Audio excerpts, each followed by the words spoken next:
South Korean business people who have left behind their businesses at the now-shuttered Kaesong Industrial Complex in North Korea visited the U.S. to explain the need to restart the inter-Korean joint venture.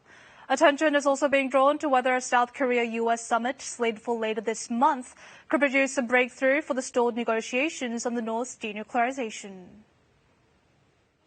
Representatives of South Korean business people operating in the Kaesong Industrial Complex have visited Washington 3 years and 4 months after the Inter-Korean Industrial Park was closed down.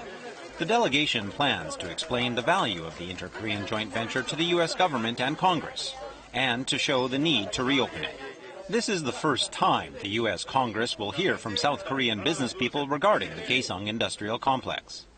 북측 노동자들이 지급되어지는 임금의 지급 과정 자체가 굉장히 투명하다. 그리고 대량 살상물에 전용되지 않는다. 그리고 달러 박스 아니다. 이 내용들을 중점적으로 이야기를 하고. However, there are many obstacles to overcome before operation of the industrial park can be resumed. UN Resolution 2375 bans joint business projects with North Korea. Therefore, paying North Korean workers in cash could constitute a violation of the resolution and sanctions against the regime. In a meeting with U.S. State Department officials, the business people plan to emphasize the possibility that reopening the industrial park could stimulate a market economy in North Korea and lead it to denuclearization.